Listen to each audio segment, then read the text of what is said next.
y normativas generales a cargo de la economista Mónica Zambrano, servidora del área de prevención de la Unidad de Análisis Financiero y Económico. Hoy vamos a revisar el reglamento a la Ley Orgánica de Prevención, Detección y Erradicación del Delito de Lavado de Activos y del Financiamiento de Delitos y su aplicación. Para activar el audio, recuerden ir hasta audioconferencia, dar clic en llamar usando la computadora y cerrar la pantalla para continuar. Por favor, si tienen preguntas relacionadas únicamente a los temas que se estén tratando, usar el chat de preguntas y respuestas o levantar la mano para habilitarles el micrófono y cederles la palabra. El icono de levantar la mano se encuentra al lado derecho de la pantalla. Sin más que explicar, doy la bienvenida a nuestra panelista. Adelante, economista. Buen día.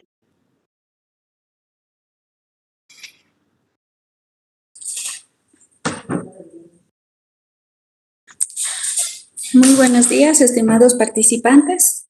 Retomando el tema de la revisión de la normativa sobre la prevención del lavado de activos, hoy vamos a revisar lo concerniente al reglamento de la ley, del reglamento a la Ley Orgánica de Prevención, Detección y Erradicación del Delito de Lavado de Activos y el financiamiento. Primero, por favor, un momentito hasta encontrar la lámina.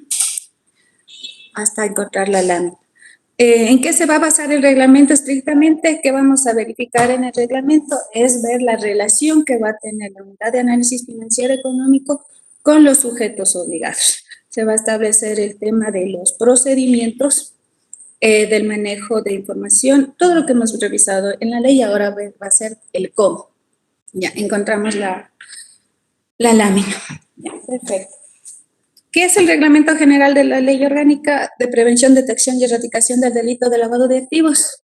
Específicamente, este es el complemento a la ley que fue emitida en 2016 y este reglamento ya entró en vigencia en el año 2017, tal cual dicta la ley, debe ser emitido por el Ejecutivo de ese entonces. Como primer artículo tenemos que saber qué va a normar la relación de los sujetos obligados. ¿Esto qué quiere decir? Establecer los procedimientos generales para la consecución de los objetivos de la ley. Cómo se va a generar los procesos. Y normar la relación de los sujetos obligados y las personas jurídicas, públicas y privadas con la unidad de análisis financiero. El ámbito de la ley vamos a encontrar todas las disposiciones de este reglamento que rigen para las instituciones y personas naturales y jurídicas determinadas en el artículo 4 y 5 que habíamos revisado de la ley anterior. Entonces, recordamos que el artículo 4 comprendía el sistema financiero y el artículo 5 los nuevos sujetos obligados a reportar. Entre los que recordamos brevemente pueden ser las bolsas y casas de valores, notarios y registradores de la propiedad y mercantil, el sector de joyas, metales, piedras preciosas, las transportadoras de valores, los correos paralelos, la comercialización de vehículos tanto de empresas como de las personas naturales, igual las actividades inmobiliarias realizadas por empresas o personas naturales. Revisamos que también estaban los partidos políticos y los que fueron actualmente agregados como sector sujeto a reportar, el sector de las profesiones de abogados, contadores y los proveedores de servicios de activos virtuales. Siguiente. Perfecto. Como habíamos revisado en la ley, la UAFE tiene la facultad de emitir las resoluciones. Las resoluciones son las normativas que van a seguir nuestros sujetos obligados. Entonces, el director general de la Unidad de Análisis Financiero Económico va a generar los procedimientos o resoluciones normativas que correspondan para cumplir los procesos de reportería específicamente. Por favor, aquí necesitamos la participación de alguien de nuestro público presente, por favor. Una manito para verificar este tema de resoluciones y más que todo queremos que ustedes empiecen a utilizar la página web institucional donde van a encontrar todos los recursos, todos los lineamientos y todas las actualizaciones que la UAFE permanentemente está cargando. Por favor, me ayuda un voluntario para realizar un análisis de las resoluciones específicas que tiene la UAFE. dónde las pueden encontrar y de esta manera satisfacer sus necesidades respecto a sus áreas, a su sector específico. Tal vez, Anita, tenemos un participante o lo hacemos al azar. Aún no tenemos manitos levantadas, economista. Ya, entonces vamos al azar o al azar. Invitamos. Sí, veamos. No, al azar. Okay. Tenemos por aquí a Alex Beltrán. Vamos a también la manito de José Luis Carvajal, creo que parece que está por ahí. José Luis Carvajal, a ver, vamos a revisar, por favor. Un segundo.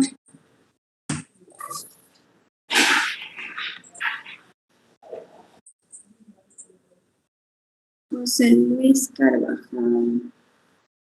En especial nos colaborarían los oficiales de cumplimiento que son nuevos para revisar los lineamientos de las resoluciones como las guías que son para la elaboración de manual de prevención, la guía de PEPS, también la norma 0089 sobre la prevención de lavado de activos y financiamiento de terrorismo.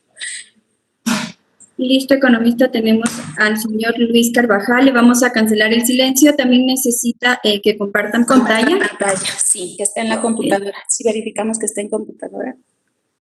Si no, no va a poder. Buenos días, señor Carvajal. ¿Nos escucha? Sí, buenos días. Sí les escucho. Buenos días, ¿cómo está? Por Todo favor. bien. Mi compañera le va a proceder a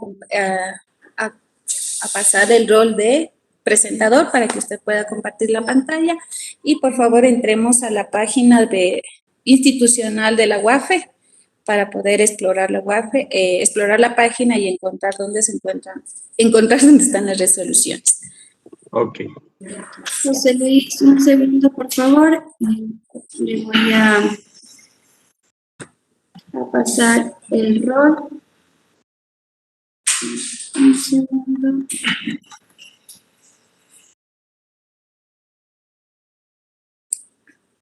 Recordemos que las resoluciones es un documento normativo que nos va a ayudar a especificar estrictamente los procesos de prevención de lavado de activos o financiamiento de terrorismo que se encuentran en la ley. Entonces, ahorita con la colaboración de José Luis, vamos a ir verificando lo que tenemos. Ya, entonces me voy a la UAFE, ¿verdad? Sí, puede instalarse como UAFE. Sí, suficiente, UAFE. Ahí tenemos, es la primera búsqueda. Unidad de análisis financiero. Sí, por favor, presionamos ahí. Okay. Creo que está con algún error. Déjenme intentarle en otro navegador para Sí, poder...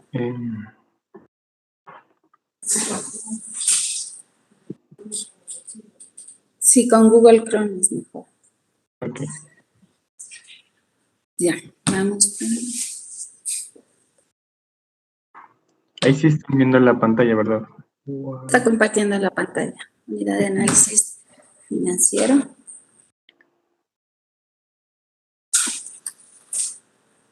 Esa es la primera opción. Sí, ahí está cargando. No, pero igual me sale el... A ver, permíteme revisar si yo tengo acceso o tal vez está, como les comentaba, siempre la página está en constante mantenimiento y como hemos revisado, el día de mañana tenemos un conversatorio, sí, está en mantenimiento, para qué tiempo va a estar. Ya, me agradezco, José Luis. Ya, no se intentamos hacer unos 5 minutos más para que termine la actualización dentro de la página. Ya, a ver, regresamos a nuestro rol. Ya. Bueno, más tarde le revisamos la página, las resoluciones que vamos a encontrar y que como oficiales de cumplimiento, las que vamos a necesitar, en especial las personas que son nuevas, pueden revisar la que es la elaboración del manual de prevención, donde van a encontrar las directrices, también el tema de guías de PEPs, que es el tema para clasificar a nuestros usuarios que son PEPs, y el tema, entidades o los sectores que están estrictamente bajo la supervisión de la UAFE, el tema de cómo se realiza la prevención del lavado de activos y financiamiento del terrorismo, o sea, los lineamientos específicos para la administración de riesgos. Entonces, más luego regresamos cuando ya funcione, se estabilice nuestra página. Pasamos a la siguiente. Ahí quedó un cactus como aparece. Ya, vamos directamente ya al artículo 5, lo que se refiere al sistema de prevención de riesgos. Entonces, este va a estar siempre conformado, el sistema de prevención va a estar conformado por 3 ejes: las políticas, procedimientos y metodologías de administración de riesgos que los sujetos obligados van a aplicar en los diferentes sectores y de acuerdo a las características específicas de cada sector. Primero vamos a hacer un desarrollo e implementación, el sujeto obligado va a hacer un desarrollo y implementación acoplado a la característica del sector, a su tamaño, frecuencia de transacciones y tema o tipo de servicios que estos tengan. Ya, entonces el organismo de control va a siempre dar los lineamientos o las directrices, lo que hablábamos el día de ayer. Todos los sectores tienen un organismo de control específico y recordemos que tenemos el organismo de control, la Superintendencia de Compañías, la Superintendencia de Bancos, la Superintendencia de Economía Popular y Solidaria. Tenemos para los partidos políticos el Consejo Nacional Electoral, esta Policía Nacional, SRI y aduanas. Cada uno de ellos emite sus lineamientos a sus sujetos obligados. Estos deben ser compilados en un manual de prevención de lavado de activos y de financiamiento de delitos. Entonces, aquí el dato que hablábamos de manual, la UAFE, para sus sujetos obligados, para los sectores que se encuentran bajo la supervisión de la UAFE estrictamente y no tienen otro organismo de control, tenemos la resolución 0089. Entonces, cuando hablamos de políticas, entendemos que es la guía o la directriz para orientar al conjunto de actividades que se asocian a la toma de decisiones, específicamente ¿en qué? En el cumplimiento de la prevención del lavado de activos y financiamiento de delitos. Esto va a ser una responsabilidad establecida por ¿quiénes? ¿Quién es la máxima autoridad en su institución, en su empresa, en su entidad? Por lo general son los gerentes, directores, accionistas y empleados y colaboradores, tanto internos como externos de la empresa, también van a ser parte, van a formar parte para la prevención del lavado de activos. El procedimiento, ¿cómo lo van a hacer? Es la manera ordenada o sistemática de actividades, cómo van a colocar sus actividades para realizar el sistema de administración de riesgos. Esto puede realizarse como un cronograma de actividades de cómo son sus procesos o sus transacciones. Entonces, eso nos va a permitir ir generando, construyendo. Para eso teníamos la resolución 089, esperemos que ya se restablezca la página.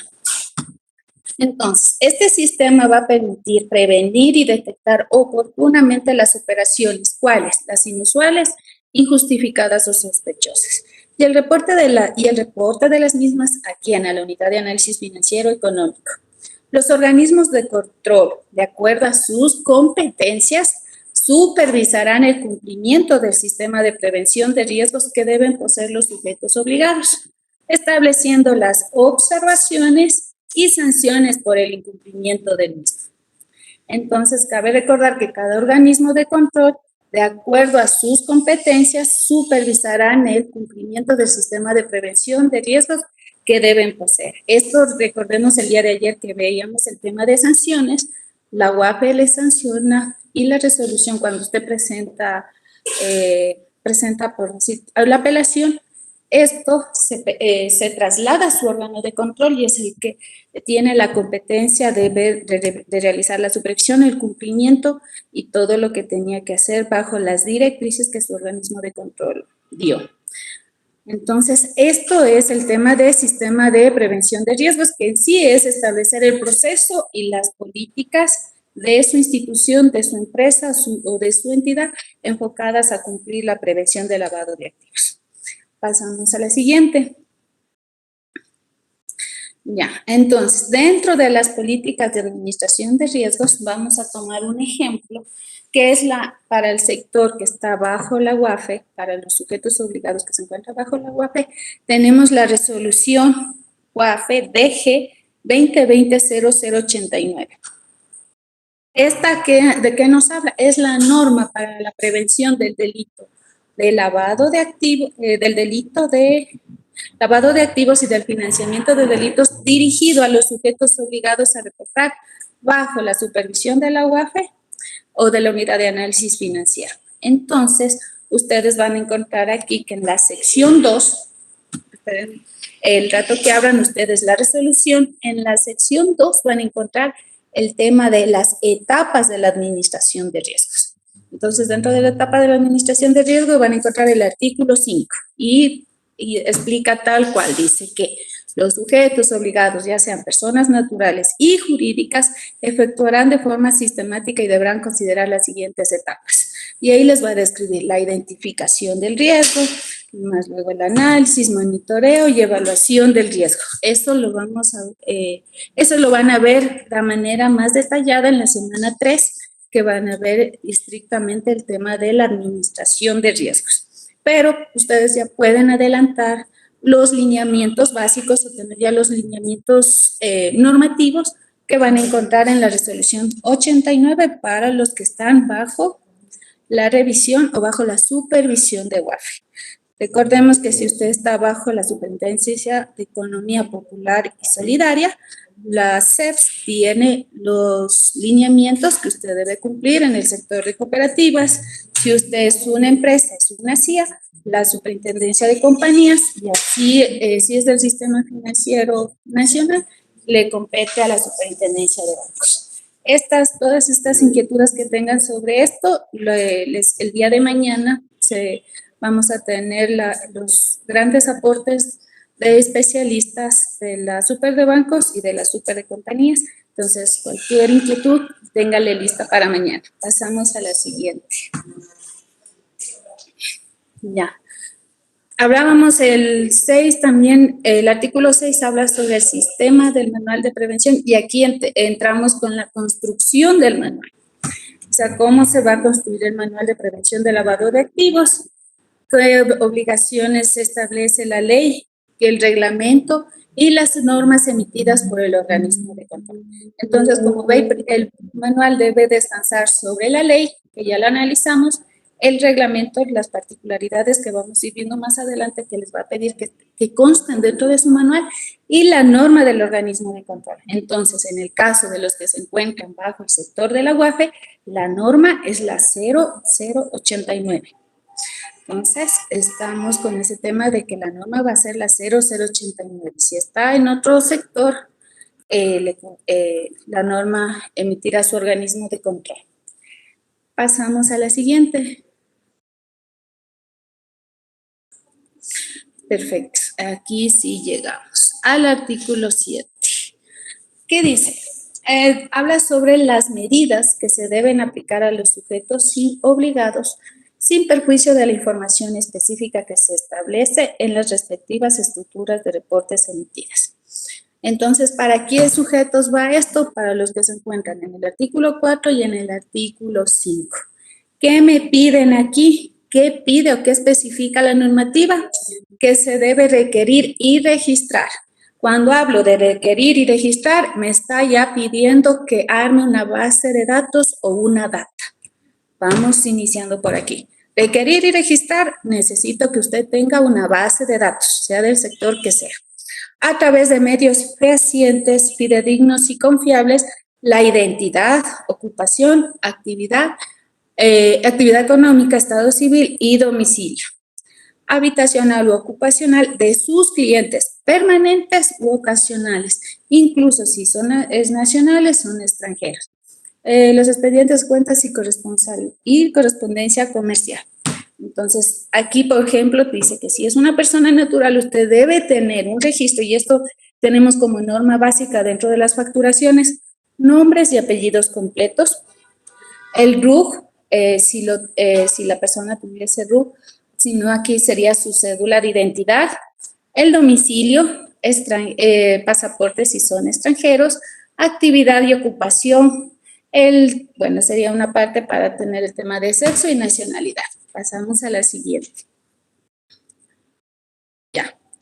Como hablábamos, el artículo 7 ya les está diciendo a ustedes que tienen que generar una base de datos. Porque esta es el cimiento, es la base para que ustedes más tarde construyan, con mi compañera que les va a dar en la semana 3, el tema de gestión de riesgos. Van a analizar y perfilar el riesgo. Esta es una base básica y usted tiene que ir poniendo de acuerdo a su sector.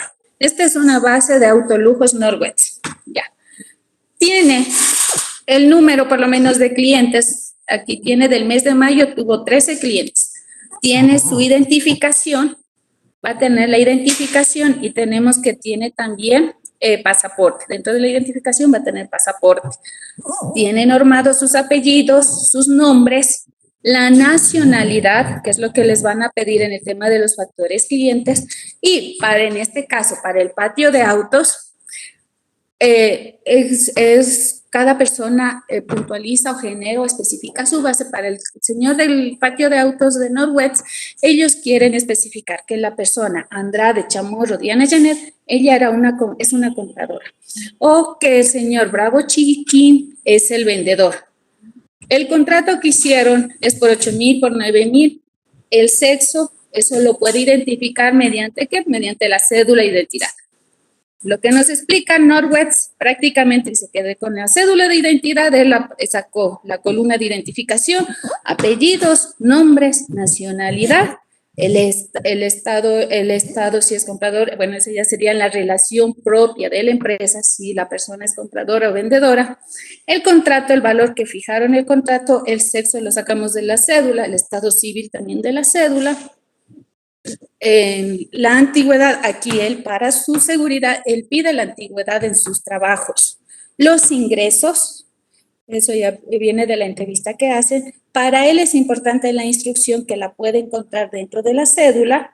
Cargas familiares, eso ya es cuestión de cada empresa, y pide lugar de trabajo. ¿Esto para qué? Para cuando ustedes vayan a ver el tema de zona geográfico, yo nací en La Tacunga, pero vivo en Quito. Ya, lugar de trabajo, Quito, pero mi nacimiento, mi procedencia pertenece, por decir, a Machala, Loja, otra ciudad. Y aquí también le pone, no veo bien, la sección, a la profesión a la que pertenece. Ellos prácticamente le dicen, no, él es un técnico, él pertenece al sector administrativo, él es de ventas, administrativo, ventas. Ya, recordemos que Ecuador consta o tiene el tema de la data pública, catastros públicos. Tal vez si nos puede ayudar la misma persona anterior para poder hacer una revisión como ustedes, sin hacer tanto esfuerzo, o sea, sin violentar los datos de una persona, pueden consultar de forma pública y verificar que la información que esta persona, por lo menos en la data pública, puedan verificar que sí existe Andrade Chamorro Diana Janet, de la cédula que yo tengo, si es de ella, y a ver que en realidad sí qué actividades se realizan. Tal vez, ¿cómo se llama? Anita. Economista, claro, con gusto. Le habilito el micrófono al señor Carvajal nuevamente. Con pantalla también, para que haga la consulta, la búsqueda y realizar, para hacer un ejercicio pequeñito de... Señor Carvajal, ¿nos escucha? Buenos días. José Luis, ¿nos escucha? Parece que no nos escucha, Moni. No sé si le damos, le habilitamos el micrófono a otra persona. Sí les escucho. Ya. Ay, ok.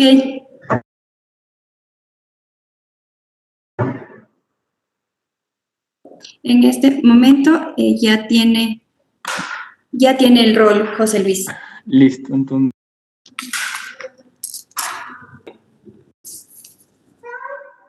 Ya, perdón, estaba sin micrófono. ¿Qué es importante para nosotros como oficiales de cumplimiento? Certificar la información, o sea, que la información sea segura. Entonces, José Luis va a ser mi supervisor de la UAF y viene y me revisa mi listado. ¿Cómo él constata que yo tenga esto?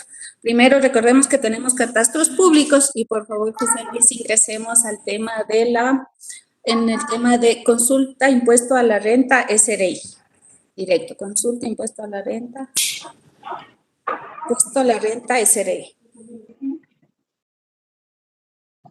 Ya.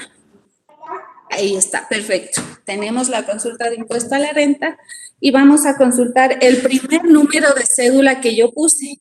Tal vez si alguien le ayuda dictando o le dicto yo mismo. No lo tengo. Tal vez podemos ver el número de cédula. ¿Me puedes pasar por chat el número de cédula? El primer número de cédula que yo puse. Para ver si no es una cédula falsa o no es... A ver, déjenme dictarle la cédula. Yo tenía aquí.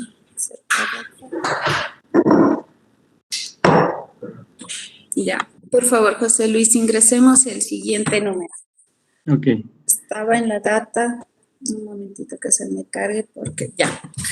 17. Ya vamos más grande porque no veo. 17, 23, 64, 98, 59. 59. Ya. Consultaron. Sí, consultar. Dice Andrade Chamorro Diana Janet.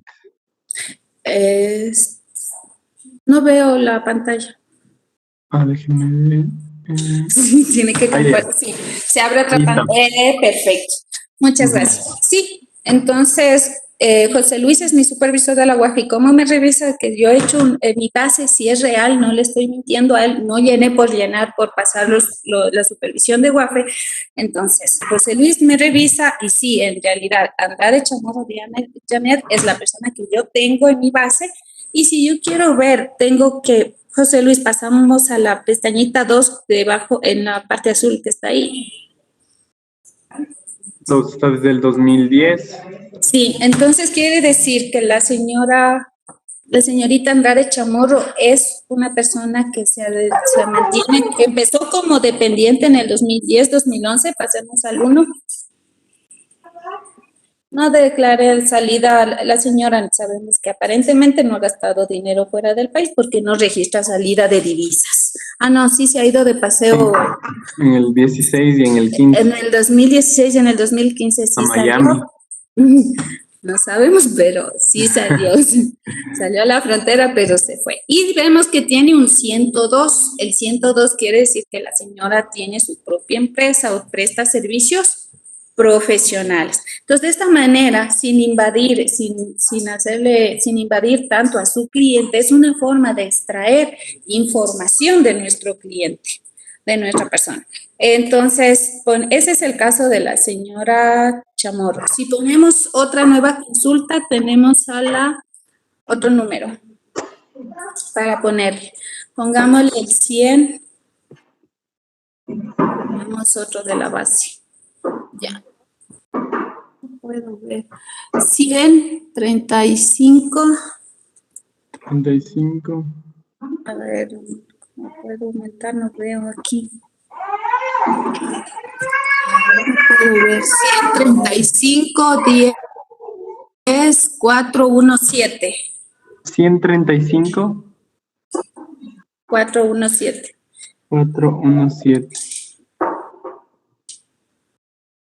Me falta. A ver. ¿Me puede repetir? Permíteme un ratito. Sí, a ver, 100, 35, 10, 417. Ya, ahí está.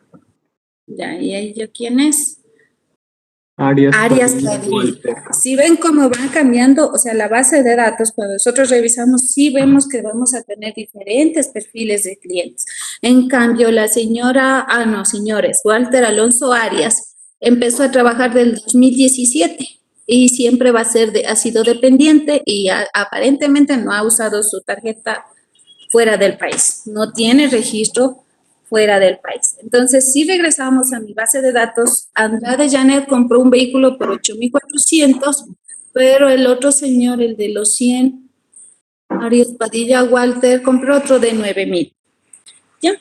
Pero ellos justifican que tienen ingresos de 2,300 y 983. Entonces, de esta forma, ustedes, como oficiales de cumplimiento, podemos certificar que por lo menos la cédula que me entregan es una cédula real, son cédulas de alguien, una persona que sí existe y por lo menos sí tiene una actividad superior a 4 años que sí le ha permitido generar ingresos. Esa sería en la parte, esto tendríamos en la parte de las personas naturales. Si quiero revisar el tema de, si quisiera revisar a una empresa, iniciaría con el RUC. Por favor, te dictaría un RUC estimado para verle, ya, para buscarle ya otro perfil, ya no tendríamos, este sería para persona natural, ahora vamos con la persona jurídica. Ya, a ver, te dicto un RUC, sería 17909855040001. ¿Es 54? No me olvidé. A ver, 17909855040001. Ya, ahí está. Sí. Comercial Etatex. Entonces, todos sabemos que comercial Etatex son lo que corresponde a ETA Fashion. Entonces, sí vemos que el comercial Etatex para movilización de sus empleados nos vino a comprar al patio de autos un carro. Entonces, sí vemos cómo cambian sus ingresos y cómo ustedes, mediante el uso del catastro público que tiene el Ecuador, pueden segmentar los ingresos de una persona sin irle a sacar todo lo que tiene. Vea esto y contésteme si ya sabe o no. Son estas herramientas. Pero como es una persona jurídica, Etatex, ustedes podemos ver incluso el comportamiento económico de esta empresa. ¿Qué pasó en el 2020? Ellos facturan 1.141.000, pero podemos pasar a la página 3 para ver desde cuándo ellos nacieron. Se constituyen como persona jurídica recién en el 2002. O sea, es una empresa que tiene actualmente 20 años. Ellos empezaron con 165,000, pasemos al 3. Y sí vemos cómo es su crecimiento, va poquito, 58, 129, 200, hasta llegar recién en el 2008, recién a los 5 años, o sea, a los 5 años la empresa empezó a facturar más de $500,000. Entonces, esta es una señal de alerta que mi compañera después se va a explayar en la semana 3.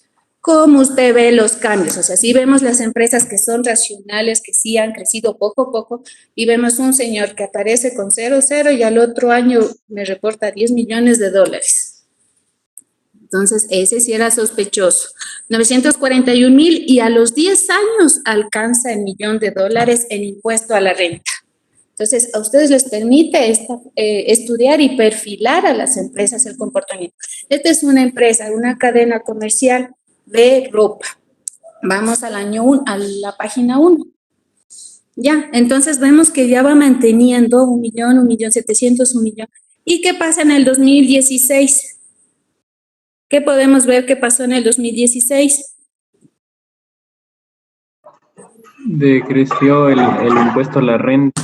Totalmente, o sea, de 1.130.000, 1.700.000 cayó. Entonces, eso corresponde que en el 2016 empezó una crisis en el Ecuador. Recordemos que ya empezó una crisis y obviamente las personas que siguen el tema económico, recordemos que una propuesta del presidente ahí fue vender CNT, vender algunas refinerías.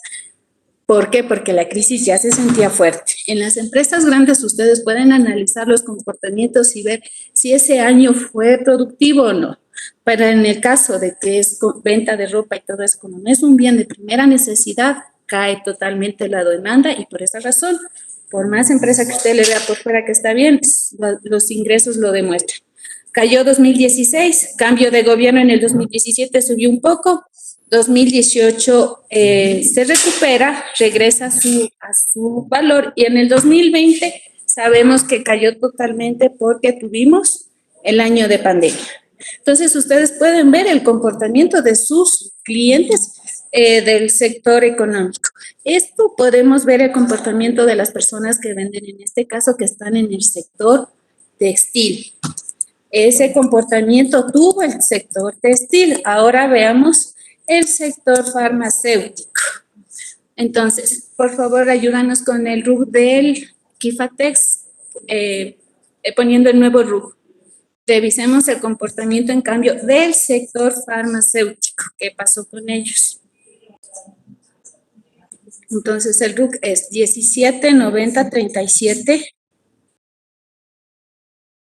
A ver, perdón, 17.90.37. A ver, 17.90.37, 15.06.001.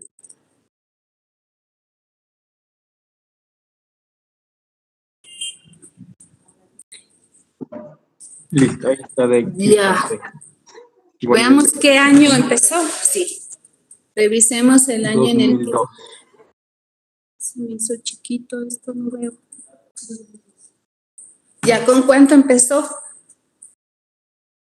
239.888 como impuesto a la renta.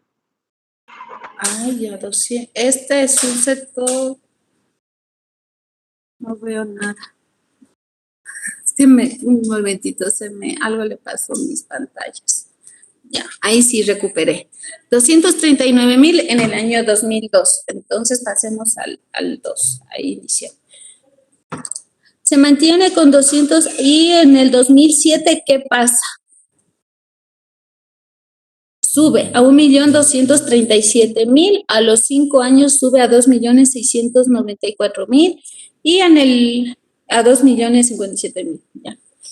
Entonces, sí vemos que los crecimientos son pausados, o sea que la empresa va invirtiendo sus utilidades para poder alcanzar esos niveles de venta. Pasamos al 1. Vuelve a caer nuevamente y se mantiene, o sea, su promedio se maneja entre 1.800.000 a 2.053.000 el tope. Pero vemos que ellos no tienen una caída en el 2020.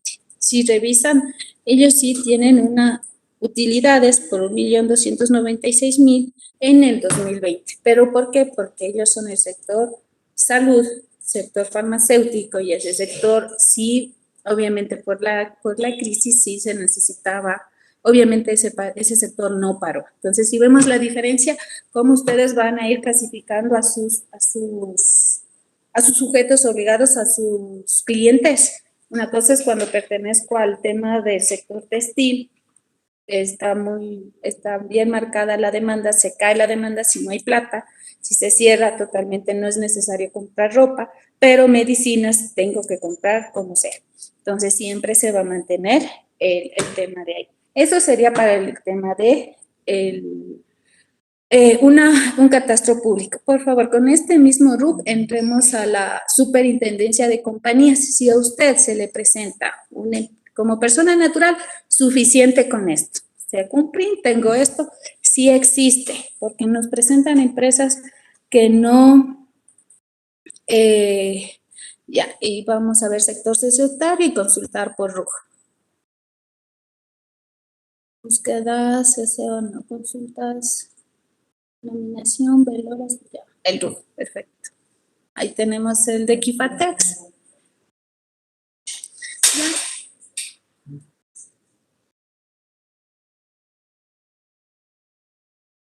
Ya. Tenemos, como pueden ver, ustedes no necesitan estarle atacando a su usuario ni nada. Con la información que le presente, usted puede entrar al catastro público de SDI y superintendencia de compañías si es suficiente. Aquí le va a dar la nacionalidad de la empresa, si está activa, si la fecha de constitución, miren, empezó en 1978, o sea que ya tiene sus añitos. La dirección que tenían la Rumipamba, esa debe ser cuando recién empezaron, y también van a encontrar los accionistas. Pongamos aquí en la izquierda los accionistas, administradores actuales, muy buena revisión. Ya. Miren, aquí encontramos más luego en el tema de reglamento, vamos a ver este tema de encontrar el beneficiario final. Entonces, Dazo Montero Rafael viene ¿de dónde? De Perú. Mulder Parnas Catherine viene de Suiza. Entonces, nuestra querida Kifatex, que es una empresa muy grande, tiene entre sus administradores personas de Perú, personas de Suiza. Y por lo menos el gerente sí es de Ecuador. Accionistas. Ya, aquí es el tema que vamos a ver más adelante de identificar el famoso beneficiario final, porque resulta que la empresa me sale con los accionistas, pero es Indetel Pharma y Kipco. O sea, ¿qué quiere decir? Que estas dos empresas se unieron para crear a Kifatex, o sea, son parte de. ¿Y de dónde vienen? Vienen de Perú. Vienen de Perú, es una subregional, el primero un capital de $1,000, acordémonos que ellos aparecieron en 1978 y el segundo, esto debe haber sido en Sucre, 22,000 ya. Entonces, tienen ustedes como oficiales de cumplimiento estos dos catastros públicos suficientes para hacer el tema de las debidas diligencias y de esta forma ir viendo el comportamiento de sus empresas. Y obviamente, de acuerdo a los tipos de clientes que uno tiene, uno va a ir segmentando su información y obviamente va a ir segmentando el tema de riesgo de nuestra institución. Te agradezco mucho, regresamos a la presentación. Solo una pregunta, Moni, ahí. En estos aspectos de debida diligencia, si es que yo ya detecto algo, ¿se podría parar la compra o la negociación, puede ser del vehículo, de algo, o no, o solo es para reportar? Siempre de entrar a un comité de cumplimiento tienen que primero verificar, hacer el análisis correspondiente, y ese le vamos a ver más en el tema de la semana 3 con los compañeros que manejan específicamente el riesgo. Ellos les van a profundizar, les van a dar los lineamientos y la tipología, porque a veces puede ser muy coincidente y no sería necesario negar el servicio a alguien. Entonces, en la semana 3 vas a ver el tema de riesgos y las tipologías y cuándo ya la alerta debe ser generada ya, para evitar el tema de riesgo de ustedes también. Y eso establecen en el manual, ya vamos a ver más adelante. Regresemos a la presentación. Pasamos a la siguiente. Ya, y recordemos, esta base de datos usted la va a formar de acuerdo a lo que usted necesita, de acuerdo a los servicios que usted necesita. En este caso es un patio de autolujos, un patio de venta de autos, le interesa solo esa información a él le interesa solo esa información. Si usted vende otro tipo de servicios, usted tiene que clasificar a sus servicios por alto, medio, bajo, gama alta, gama media, gama baja. Entonces, entre más usted busque características o logre generar una base de datos más amplia, mejor va a ser el perfilamiento de su riesgo. Va a ayudar y aportar a su empresa mucho mejor. Va a saber cuántos, por ejemplo, autoalujos. Sé que ellos tienen casi su frecuencia de clientes es 13 ventas al mes. Nada más. Y si vemos los contratos, se mueven en un promedio de 9,000 a 15,000. No tienen autos que se vendan, solo tienen un auto de 21,000 y otro de 18,000. La mayoría se mueven entre 10,000, 11 y entre lo más alto hasta 15. Entonces, si ven que si ustedes entre más datos pongan a su base, mayor facilidad van a tener para segmentar y para poder ver quiénes son sospechosos. En este caso, para el autos, tiene una persona de Ucrania, pero compra un auto de 13,520. Ahí tendría previa a la entrevista que ustedes le hacen a su comprador, ahí determinarían cosas o verían rasgos o señales de su comprador. Pasamos a la siguiente. Ya.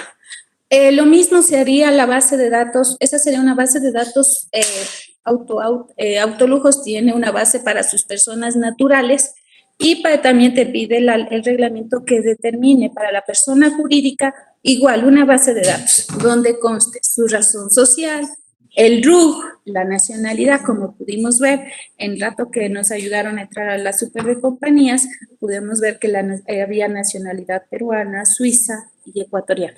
Dirección domiciliaria, usted la puede confirmar con el catastro de la Superintendencia de Compañías. Provincia, ciudad, cantón. La actividad económica, detalle de los accionistas, caso de fideicomisos o beneficiario final. En este caso es lo que encontramos en el caso de Equifatex, que se formaron con 2 empresas más. Si tomábamos el nombre de esas empresas y poníamos, regresábamos a buscar, íbamos a encontrar los accionistas de esas empresas, y ese sería el beneficiario final. Esa es la facilidad de que ustedes exploren los catastros públicos que tienen las instituciones. Entonces, información, recordemos que en el catastro de la super de compañías había un tema de los representantes legales, había una pestañita que decía administradores. Entonces, aquí va el tema del representante del legal o apoderado, que también tiene que estar, incluso si son representantes legales de empresas extranjeras, estos deben estar igual protocolizados con lo que se pide de parte del Ministerio de Relaciones Exteriores y notarizados. Entonces, esto va a hacerlo de acuerdo a su empresa, de acuerdo a los clientes que usted tiene. Si usted no tiene clientes que están de esto, obviamente no lo va a necesitar. Pasemos a la siguiente. Ya, esta es una toma de un sistema informático de un cliente. Entonces, aquí tiene solo sus empresas que son proveedores, la dirección, códigos y información. Pasamos a la siguiente. Ya, los beneficiarios finales es lo que vimos en el caso de Equifatex. Aparecían las 2 empresas y si entramos a revisar esas empresas vamos a encontrar nombres y apellidos completos o la razón social de esos clientes. Eso es el tema de beneficiario final. Usted tiene que ir entrando a empresa tras empresa que es accionista hasta encontrar nombre y apellido completo del cliente. Igual lo va a clasificar con el sexo, la nacionalidad, la cédula de ciudadanía si es que es ecuatoriano y si no, pasaporte o documento que identifique en el caso de persona extranjera. Y obviamente cada uno de estos, en el caso de Equifatex, van ellos a tener un RUC porque recordemos eran 2 empresas. Pasemos a la siguiente. Ya, este tema de la evaluación de riesgos, pasamos a la siguiente. Ya, la transacción. Entonces, el artículo 7 es el más completo, donde más está dando los lineamientos para que usted genere la data. Si usted no genera la data, al rato que llegue al estudio de perfil de riesgos, no va a hacer nada. Entonces, la transacción, ¿qué quiere decir? Que va en su data, en su documento, va a poner el valor de la operación, de la transacción económica o el valor de los contratos realizados. Fecha de su realización, eso sí es necesario. Moneda en la que se realizó, por ejemplo, aquí no vimos que tenía otro tipo de moneda, pero hay personas, dependiendo de su giro de negocio, que van a recibir otro tipo de monedas, euros, yenes, reales, pesos, lo que tenga que recibir. Entonces, si yo estoy en ese sector, ¿qué tengo que hacer en mi data? Poner tipo de moneda. Pedirle a mi contador que por favor me haga una lista desplegable de euros, dólares, pesos, reales, yenes, todo lo que reciba. Ciudad y fecha de pago. Entonces, aquí en el artículo 7 le está dando todos los lineamientos que usted debe ir agregando a su pequeña base de datos. Pasemos a la siguiente. Ya, ahora el tema de los clientes. El tema de los clientes es necesario que usted en el tema de sus clientes vamos a identificarlos. Un cliente que sea nacional, un cliente que sea extranjero y el cliente PEP. Entonces, ¿qué es el cliente PEP? Corresponde a las personas expuestas políticamente. Son los funcionarios de alto jerárquico superior, o sea, funcionario nivel jerárquico superior, corresponden al nivel 5 de la remuneración, o sea, aquellos que superan los 3.247 dólares. Tienen el rango de coordinadores, pero el cliente PEP, ¿quién puede ser? son dentro del gobierno central, va a estar presidente de la República, vicepresidente, el comité o el consejo de los ministros, todos sus ministros, viceministros. Recordemos que los subsecretarios tienen el rango de ministros también, entonces ellos van a ser PEF. En sus localidades, en nuestra provincia, serían los prefectos, las alcaldesas, los órganos que tengan nivel jerárquico superior. Entonces usted debe ir revisando este tema de si su cliente es una persona expuesta políticamente, que tenga este tema, que tenga bajo su puesto el poder hacer disposiciones para ciertos contratos, es el que da los lineamientos para contrataciones, levantamientos de compras públicas, o lo que sea. Son los asesores también, ¿sí? Esto van a tener una clase igual en la semana 3, estrictamente desglosando todo lo que es PEF, son los asesores, sus familiares y todas las personas que rodean al PEF. Entonces, cuando sea un PEF, ¿qué es lo que va a hacer en su base de datos? Entonces, le pide al contador, si yo no puedo, la tecnología no va conmigo, si yo no puedo, le pido al contador, porque de ley tiene que tener contador para el SRI, eso sí, no se escapa nadie. Le pido al contador que me haga una lista desplegable. Cliente nacional, cliente extranjero y cliente PEF. Entonces, ¿qué va a ir en el cliente PEF? Cargo, fecha del nombramiento de designación de ese cargo, fecha de culminación del cargo y otra información que usted considere necesaria. Pasamos a la siguiente. Esto ya vamos a revisar más adelante. Y aquí viene el tema de las políticas de debida diligencia. Esto de las políticas de debida diligencia son las que se aplican a los sujetos obligados. Para el caso de las personas expuestas políticamente, la debida diligencia siempre va a ser ampliada. Eso es una norma que ya está establecida. ¿Qué política es el tema de cómo va con las políticas que engloba? Conozca a su cliente, conozca a su empleado, conozca su mercado, a su corresponsal y a sus proveedores. Entonces, usted dentro de su manual de prevención establece este tema de las políticas. Y las políticas es lo que vimos al principio. No es nada más que establecer el lineamiento específico para mi empresa. Entonces, un lineamiento que yo doy dentro de la empresa, si seamos 3 personas, que la persona, el usuario que ya decida comprar, se identifique plenamente. ¿Y cómo voy a hacer la identificación? Que me entregue una copia, por lo menos, y verificar su documento de identidad. Y de ahí usted, mientras se está verificando, puede entrar a los catastros públicos como SDI o super de compañías y realizar una revisión, por lo menos que sí exista la persona y no le esté entregando documentos falsos. Ya, pasemos a la siguiente. Esta van a ver más adelante. El tema vamos al artículo 8. En el artículo 8 habla de los actos de control que realiza la unidad de análisis financiero económico, de acuerdo al literal 12. ¿Qué hacemos en tema de control? La supervisión en materia de prevención de lavado de activos y financiamiento de delitos a los sujetos obligados a reportar que no tengan instituciones. ¿Esto cómo se lo realiza el control? La UAFE.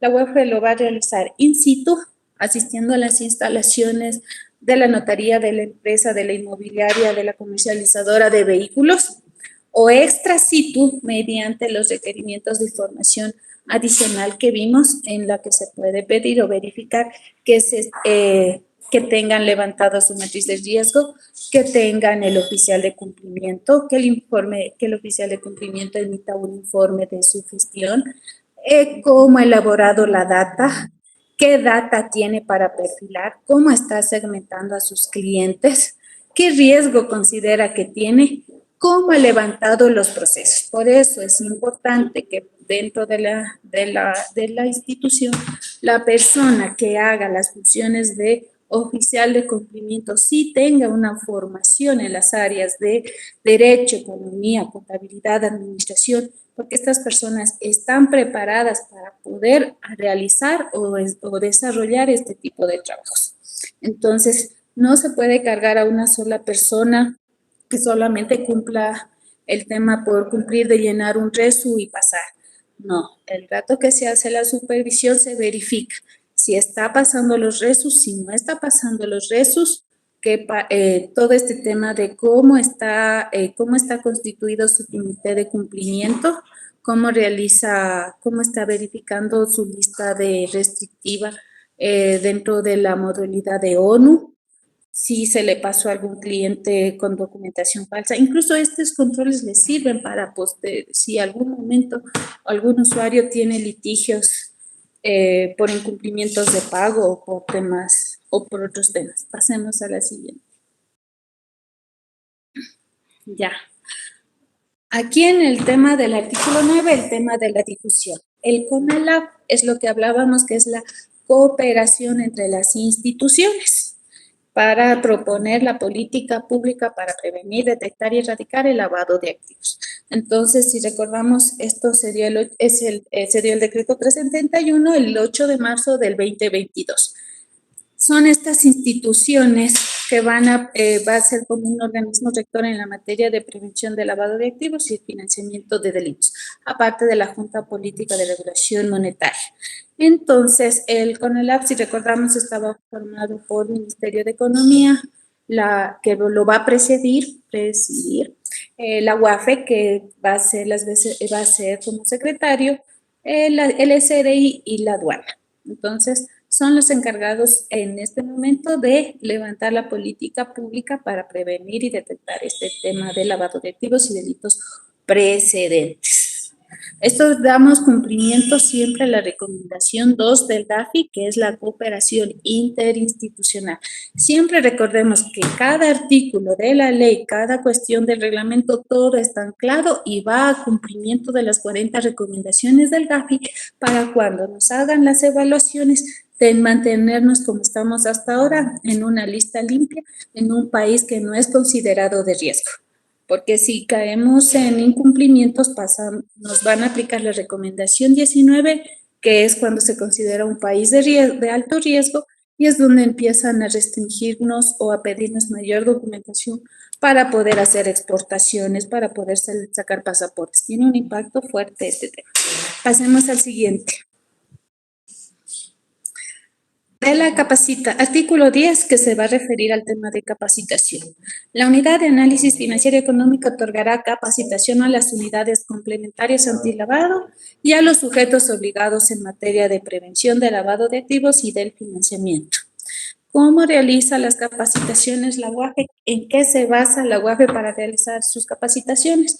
Mediante la mesa de ayuda. La mesa de ayuda mensualmente genera las estadísticas y los reportes de cuáles han sido las mayores inquietudes o problemas que presentan los sujetos obligados. Entonces, de acuerdo a estos reportes, se realizan capacitaciones en los diferentes casos que ya revisamos en la ley, estrictamente para asesorar a los sujetos obligados en tema de construcción de manuales, en tema de administración de riesgos o temas habituales de problemas en la carga o de temas tecnológicos. También se realizan las capacitaciones en base a los resultados de las supervisiones que se ha hecho in situ o extra situ. Pasaríamos al siguiente. Ya. Aquí viene el artículo 11, es el código de registro. 11, el sujeto obligado a reportar cuando su sector ha sido obligado a reportar, tiene que obtener el tema del código de registro en la unidad de análisis financiero y económico. Tiene un plazo de 30 días contados a partir de la fecha de la publicación de la resolución o cómo se notifica al sujeto obligado. Ya.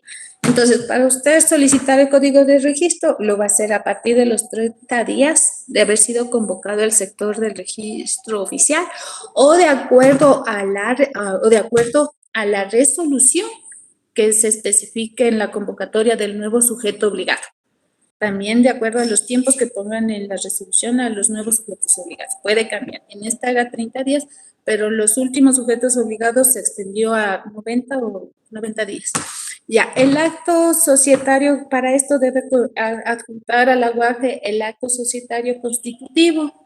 Deben adjuntar los estatutos, nombramientos de representantes legales o el apoderado, nómina de accionistas, el RUC, cédula de identidad y pasaporte. Es igual, tienen dentro de del menú de la UAFE, dentro de la página, tienen el manual para solicitar el código de registro, o tienen también la mesa de ayuda para que les dé todos los documentos que se manejan actualmente en temas de código de registro. Pasamos. Ya. Como solicitamos código, también tiene la formación o la normativa para inactivar el código de registro. Este se va a solicitar por dos temas. Cuando la persona jurídica haya finalizado su liquidación con la respectiva inscripción en el registro mercantil, o sea, haya finalizado, liquidado su empresa. Y a petición del representante legal, a petición del representante legal procederá a inactivar el código en los siguientes casos. Muerte del sujeto obligado, cuando el sujeto obligado fallece, o sea, el representante fallece, o cuando se realiza una solicitud del interesado previo análisis de la UAFE, o por insolvencia, quiebra, fraudulenta o declaración judicial. Ya, una consulta. Por favor, me contestan en el chat. ¿Puedo solicitar que se inactive el código de registro si muere el cónyuge del sujeto obligado?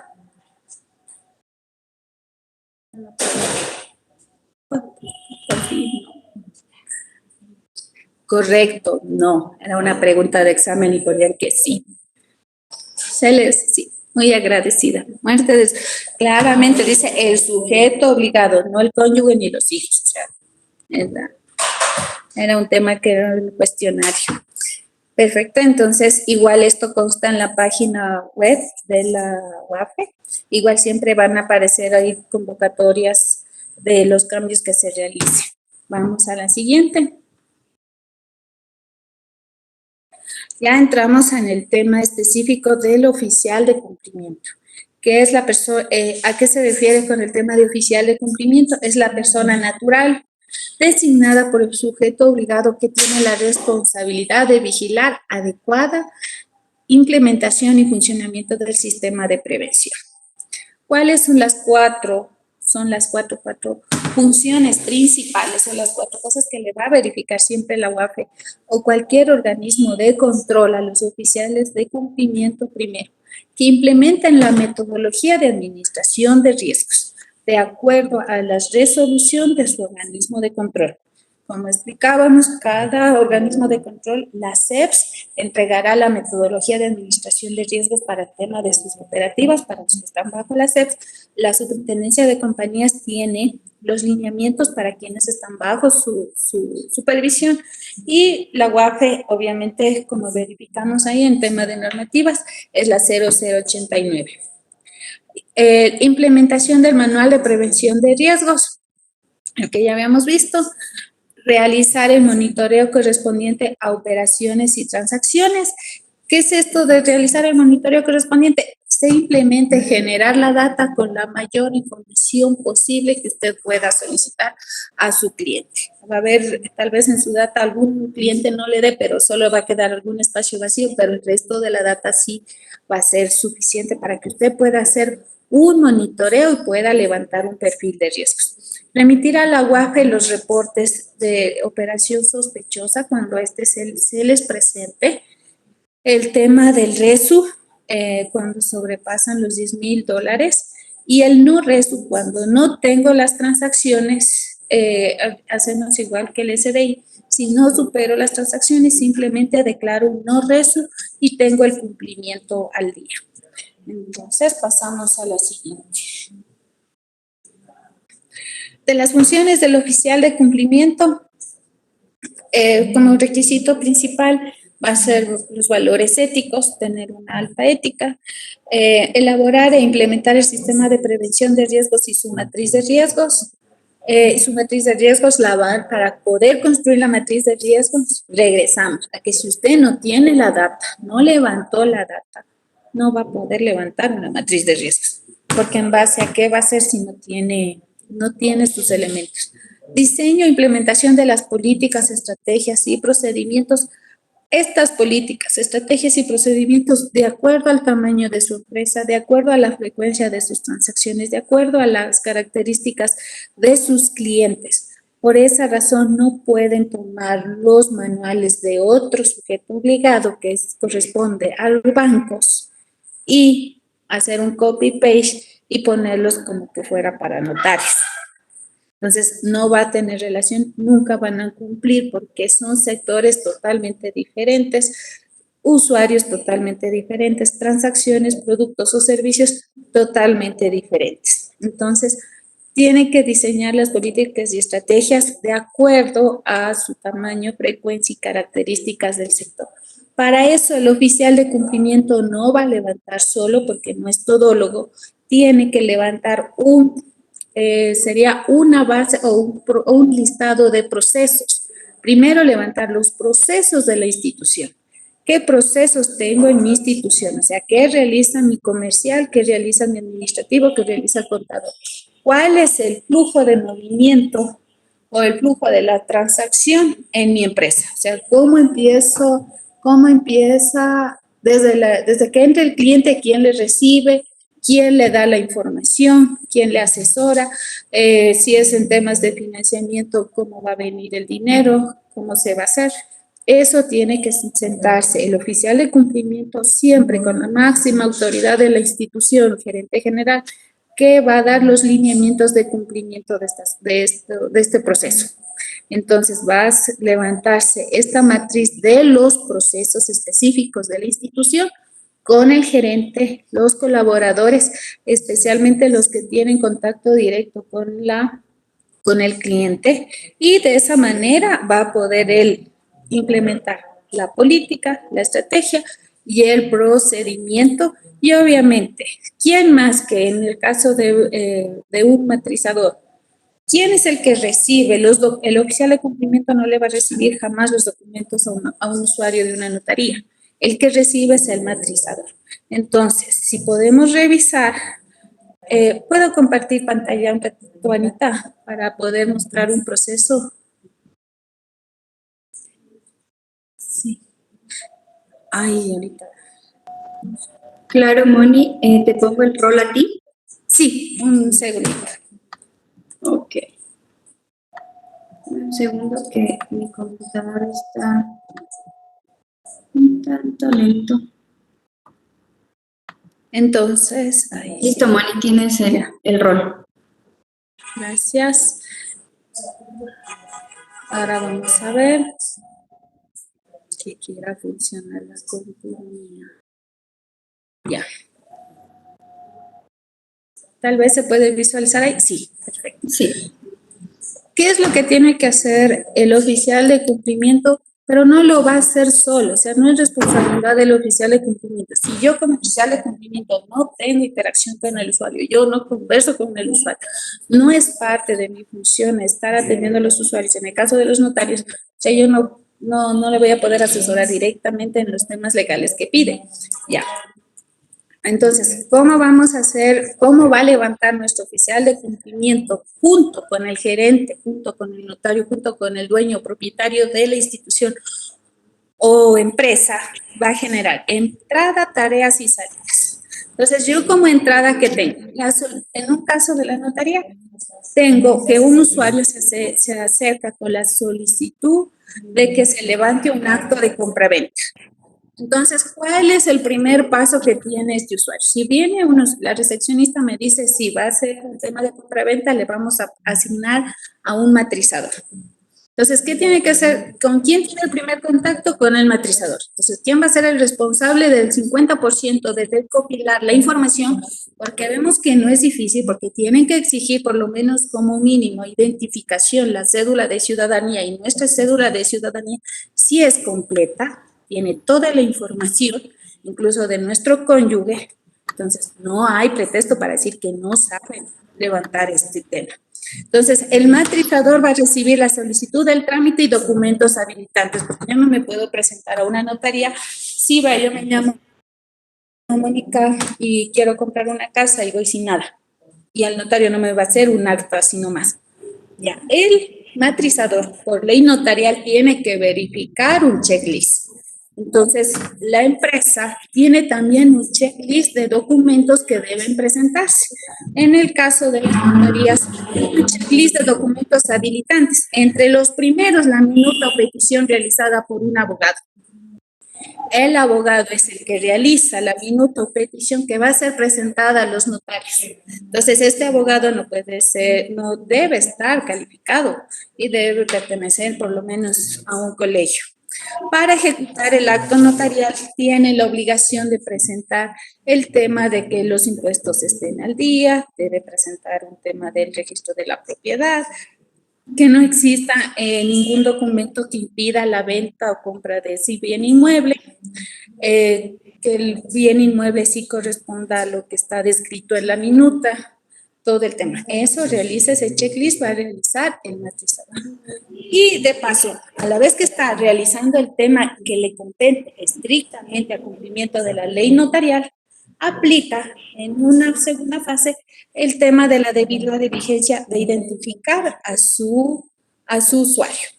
Si son 2, 3, 4, ellos reciben las copias de la cédula, hasta piden actas de nacimiento de los padres para saber la procedencia, cómo es el tema. Ellos van a hacer simplemente la debida diligencia, levantar y poner en la base de datos. Como en la base de datos que vimos anteriormente, ellos van a poner particularidades. Estos señores son la parte que vende, esta es la contraparte que compra, el valor que está en avalúo es 1, pero el señor decide venderle por menos del avalúo, ya esa parte, siento que no se pueden meter, ya dejan, pero dejan registrado y dejan verificado para que el oficial de cumplimiento revise y verifique y pueda levantar los perfiles de riesgo. Una vez que este documento, el tema, en este caso, la persona, el matrizador, ya genera el documento matriz del acto notario. ¿A quién pasa? El cuarto paso es que se le envía a revisión al notario. O sea, hay una segunda persona que revisa esto, no es solo el matrizador. 30% de responsabilidad al notario. El notario tiene que cumplir el tema de realizar una entrevista al comprador y al vendedor o a las contrapartes que se presenten. Entonces, aplica el artículo 27 de la ley notariales con las partes interesadas, informando el documento matriz, verificando que las personas, si estén ubicados en tiempo-espacio, tengan racionalidad y sepan a lo que se están comprometiendo. También ellos tienen que verificar en el tema del Ministerio de Salud Pública, tienen que verificar que esas personas no estén interdictas. Si están interdictas, deben aparecer una persona que maneje el lenguaje de señas o el apoderado de esa persona. O sea, tiene que cumplirse todo lo que pide la ley. Y una vez que ya aplica este tema, formaliza el acto notarial con la firma del notario y los comparecientes. Esto se debe archivar y a la vez, como se archiva este documento, debe generarse el documento para el tema de las debidas diligencias de la notaría. Entonces, de esta manera, si se levanta el matrizador, levanta la base de datos, el notario revisa, confirma la certeza de esos datos, se procede a archivar y va al libro correspondiente y quedan los informes y registros. Ya, ¿qué puede pasar? ¿En qué se debe sentar en este caso, si fueran notarias, en qué se deben presentar notarios, matrizadores y oficial de gestión de riesgos? Es en ver en qué posibles eventos se puede presentar. El matrizador recibe solicitud de trámite y documentos habilitantes. El posible evento que se puede presentar es que los documentos habilitantes estén incompletos. Que el matrizador es amigo del abogado que hace la minuta, que es mi pana, trae siempre todos los documentos acá, me trae clientes, le perdono y se me va quedando esas pequeñas fichas que después anulan los actos notariales. Verificar el checklist de los documentos habilitantes, minutas o peticiones para ejecutar el acto notarial. Otra vez, falla del matrizador. Por eso son fallas operativas las que tenemos en notarías. El matrizador omite documentos habilitables. Se olvida de hacer aplicación de debida diligencia. El matrizador aduce que no tiene tiempo, que no puede poner en el Excel nombres, apellidos, edad, describir todo lo que dice la cédula y todo lo que también pide en la matriz en la parte 1. Decide omitir esa información, no le va a entregar al oficial de cumplimiento, simplemente no quiere cumplir el tema, el matrizador no genera la data, no hace debida diligencia, no se realiza el cruce de base de datos. O sea, simplemente no voy a tener data por parte del matrizador. Entonces, el oficial de cumplimiento ya puede detectar quién es el que está incumpliendo la notaría, matrizadores. El documento matriz envía a revisión del notario, pero el notario sabe que tiene a su cargo abogados titulados, certificados, competentes, que deben cuidar su trabajo. Él sabe que no van a hacer nada raro y él, en plena confianza de que sus matrizadores se hicieron de forma confiada en el trabajo de ellos, firma y no se percata de que el documento estaba incompleto. Otro posible evento de riesgo de nivel operativo. Entonces, si el notario aplica el artículo 27 de la ley notarial con las partes interesadas informando a la matriz, el notario no cumple por tiempos. Tal vez se confíe por la supuesta gestión anterior del matrizador, no cumple al 100% la entrevista con las partes interesadas o una de las partes interesadas no se presenta. Se genera el riesgo por parte del notario.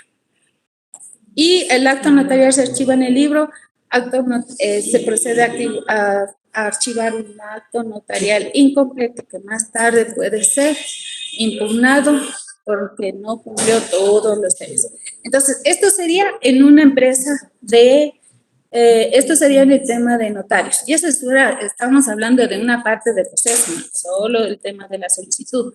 También ellos tienen acceso a DINARDAD, tienen acceso a las diferentes páginas públicas donde pueden verificar y certificar que ahí dice María José Bermúdez. Y si entran al registro oficial, a la DINARDAD, la señora Bermúdez me presenta una cédula de soltería y la DINARDAD está casada. Entonces, tienen que estar todos sus documentos tal cual para que el notario dé fe pública. Y todo eso va a ir, todos estos procesos tienen que ir generando el oficial de crédito en conjunto con el gerente o con el personal de ventas administrativos de la institución. No puede el oficial de crédito subir todo o no se limita de que me manden una data de las personas que superaron los $10,000 solo para reportar un tema de riesgo, porque en el momento que se realiza la auditoría se revisa todos estos documentos que verifiquen que sí se está realizando un levantamiento de riesgos dentro de la notaría. En especial este tema de procesos para el tema de identificar el tema de lavado de activos. Incluso este tema de identificación de riesgos es un tema operativo que incluye el tema de cumplir la ley notarial. O sea, van de la mano, o sea, ni siquiera están divorciados. Y así en las diferentes empresas o actividades comerciales que tienen nuestros sujetos obligados. Regresamos a la presentación, Anita. Sí, en este momento, bueno.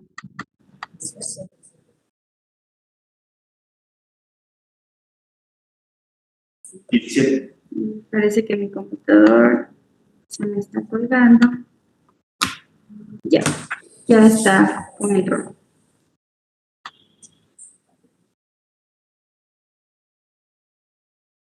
Ya, esperamos un momentito. Entonces, el trabajo del oficial de cumplimiento va siempre de la mano con la gerencia. Por eso siempre debe estar, es una persona que está siempre junto al gerente. Es la persona que genera o levanta los riesgos. Monitorear y analizar las operaciones es lo que estábamos revisando con una matriz de procesos, de acuerdo al tamaño de su empresa, de acuerdo al número de empleados de su empresa, van a establecerse los procesos. Si somos dos, igual los procesos que vamos a hacer no van a ser tan complicados. Elaborar y remitir los reportes a la UAFE, es lo que vimos cuáles son las obligaciones del oficial de cumplimiento, que son el reporte RESU, el reporte ROS, cumplir con los requerimientos de información adicional, tener un manual actualizado y permanentemente estar en temas de verificación de las directrices o capacitaciones que da la UAFE. Elaborar el plan de trabajo anual. ¿Qué quiere decir esto? Si yo estoy trabajando dentro de una empresa, debo fijar con el gerente, con el propietario, sabe que vamos a revisar esto cada 15 días y vamos a calificar a los matrizadores, quién está cumpliendo y quién no está cumpliendo. ¿Quién dice que yo traigo más minutos para que se realice? Por lo tanto, yo no lleno esa base de datos que llene Juanita. No. Esta matriz fue realizada, levantada por Juan Holguín, esta fue por Werner, esta fue por Dayana y así.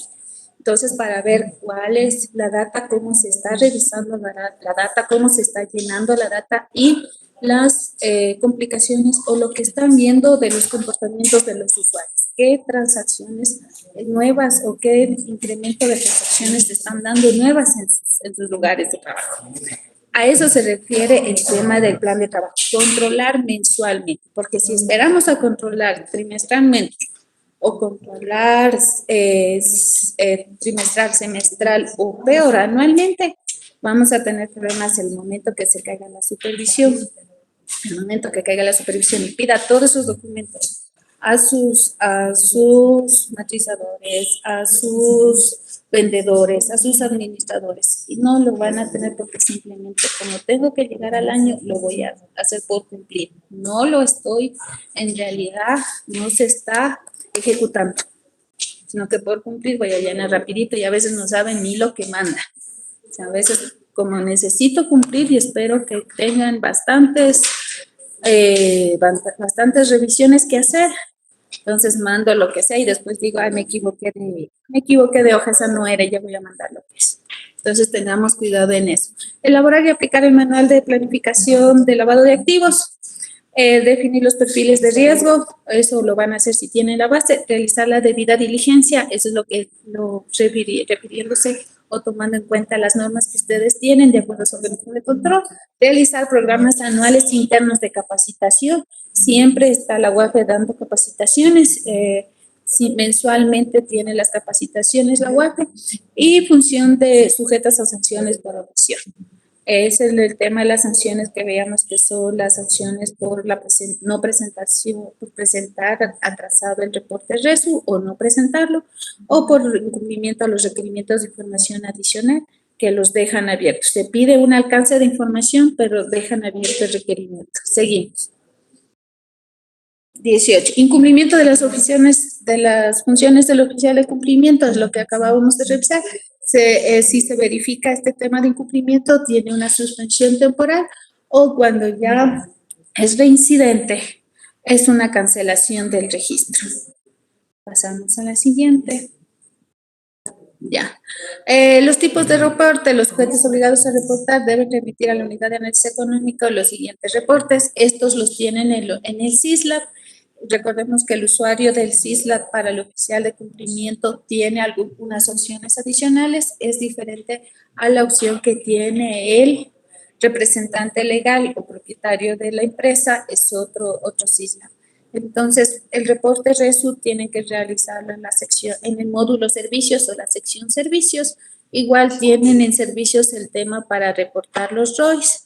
También hay el tema de los formularios 1267 que se corresponden a las listas restrictivas, listas PEPS. Todo el tema lo tienen en el SISLAB. Entonces, son las obligaciones. ¿Cómo van a reportar? Mediante el sistema informático de prevención de lavado de activos denominado SISLAB. Pasamos a la siguiente. Entonces, ya. El artículo 25 habla de la reserva y secreto de la información. Toda la información relacionada con transacciones y operaciones económicas de la UAFE recibida por los sujetos obligados a reportar se considera ya información reservada.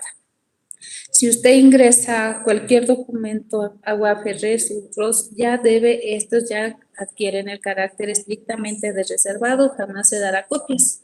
no se va a dar ninguna información adicional. Por esa razón, todos estos documentos deben estar archivados igualmente, debidamente cuidados dentro de las instalaciones de los diferentes sujetos obligados. Pasamos. Ya, del informe del reporte de operaciones inusuales, la Unidad de Análisis Financiero y Económico, en ejercicio de las funciones, remite a la Fiscalía General del Estado de manera estricta y reservada lo siguiente. De acuerdo al artículo 29 de la información remitida a Fiscalía, la información es tratada de acuerdo al COE y pierde un tema de condición de reserva cuando entra el tema ya a trámites judiciales. Primero, esta información se levanta mediante investigación, requerimiento de la Fiscalía General, se manda un informe ejecutivo y luego es el envío del ROE. Pasamos al siguiente. Ya, este es el tema que corresponde al artículo 17-19, el tema que veíamos ayer, el tema de las multas. Las multas cuando no entregamos el RESU o no entregamos el RIA. Entonces, habla de que los sujetos obligados se tomaba 4 parámetros: el patrimonio del sujeto obligado, que va a corresponder a un 20%, la facturación mensual del sujeto obligado, el del sujeto obligado específicamente a veces del mes, corresponde al 40%. Aquí vamos a pedir directamente el catastro al Servicio de Rentas Internas. La variable por activos de propiedad del sujeto obligado, el 40%. Si ya reincide, eso ya tiene un factor adicional. Entonces, esos son los valores proporcionales para establecer las multas que veíamos que pueden ir de 1 a 10 salarios básicos unificados, dependiendo la falta o la infracción que se cometa el sujeto obligado. Pasamos a la siguiente. Ya. El artículo 42 habla de las personas expuestas políticamente. Entonces, ¿qué es el PEP? ¿Qué es lo que se querían saber? El PEP son todas aquellas personas naturales, nacionales o extranjeras que desempeñan o han desempeñado funciones o cargos públicos destacados en el Ecuador o en el extranjero, o funciones prominentes en una organización internacional conforme a los lineamientos establecidos por la UAFI y los organismos de control respectivos. Entonces, dentro de los PEP también se realiza una debida diligencia ampliada cuando a los que son familia del PEP en primer grado, esposa, hijos, a sus colaboradores directos, y si obviamente tenemos PEP que tienen sus empresas, a sus socios. Esto lo vamos a ver a mayor profundidad en la semana 3. Hay un capítulo específico del desglose de las actividades y análisis de lo que es un PEP. Pasamos a la siguiente. Las personas expuestas políticamente serán consideradas como PEP domésticos los que se encuentran en las siguientes funciones o cargos. Entonces, recordemos que los PEPs se toman en cuenta de los que están en el tema del nivel jerárquico superior. O sea, un nivel jerárquico superior corresponde en este caso al presidente de la República. Si hablamos que es su familia, pues va a tomársela también a su esposa, a sus hijos y obviamente a las esposas y esposos de sus hijos. Vicepresidente de la República, de igual manera, los ministros, viceministros, los subsecretarios, ministerios como el Ministerio de Salud, el Ministerio de Educación, que son ministerios enormes, los subsecretarios son PEP porque bajo ellos tienen responsabilidades en temas de contrataciones grandes.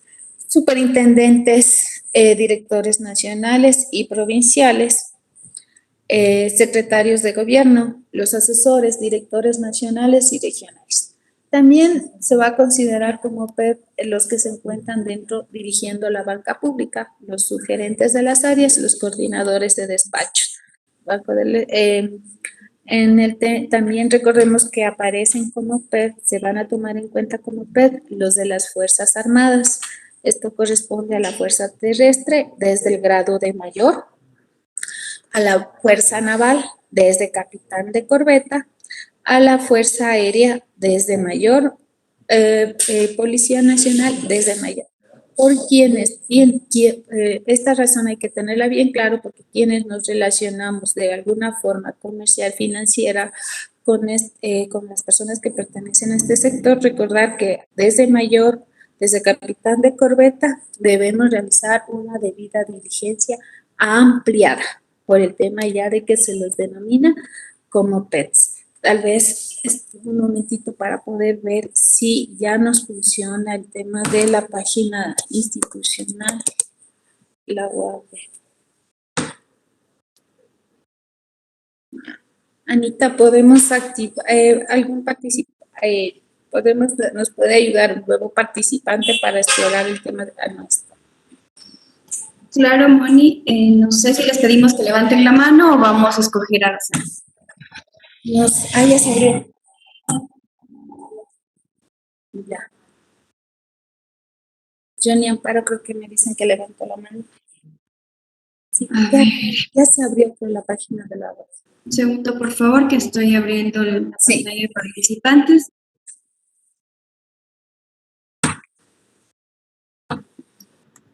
¿A quién me dices, Mónica, que habilite el micrófono?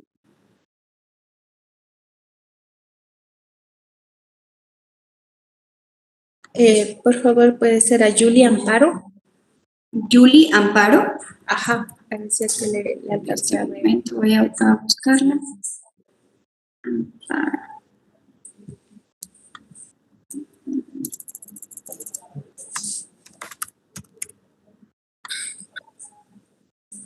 Se está colgando mi computador, perdón.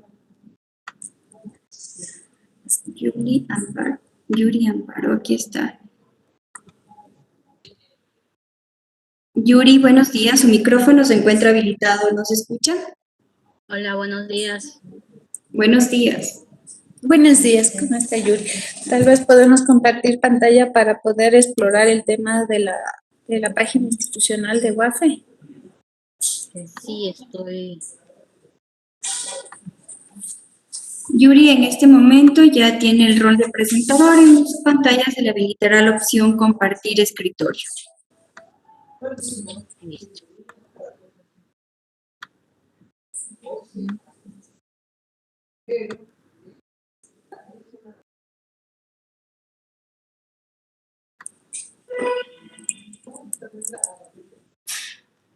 Se colgó, creo.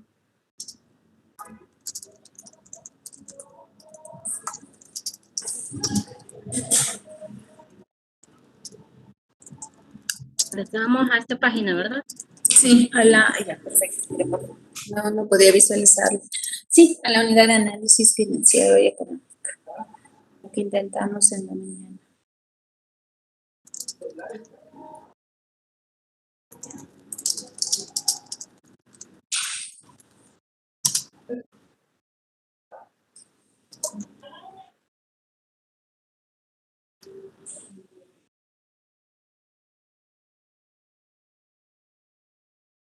Listo. Perfecto.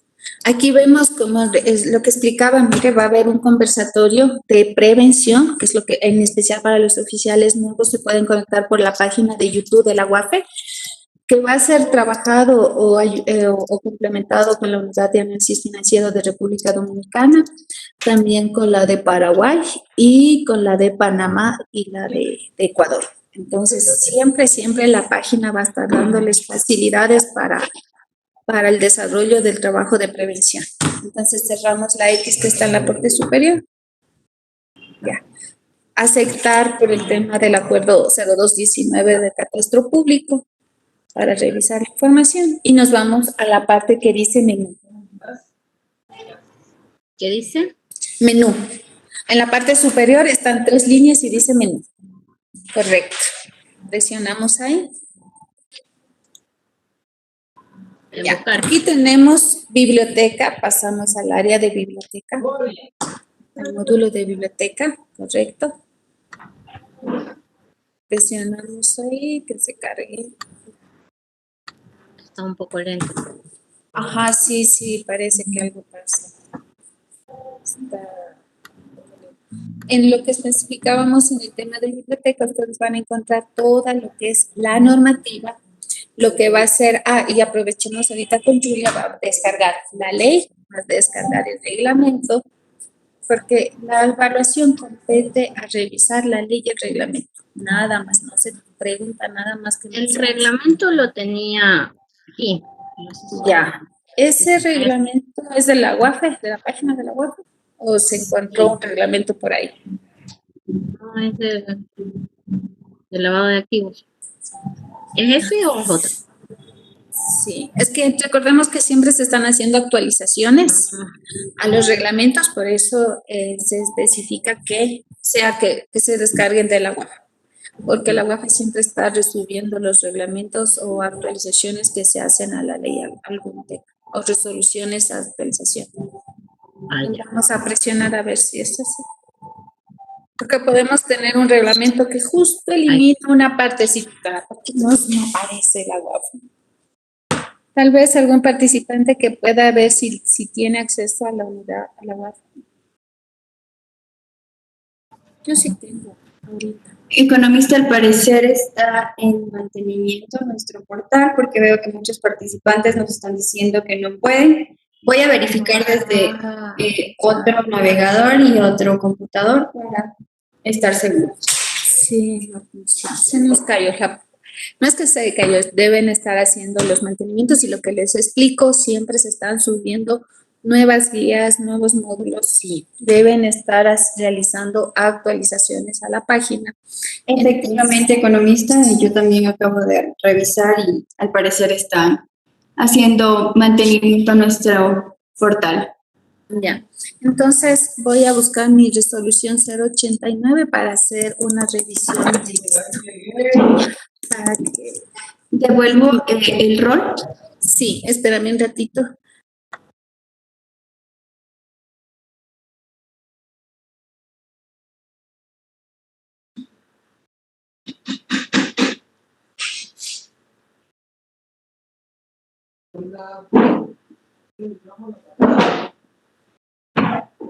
Denme un segundito para yo buscar la resolución y poder compartirles si tiene bajada la resolución 089.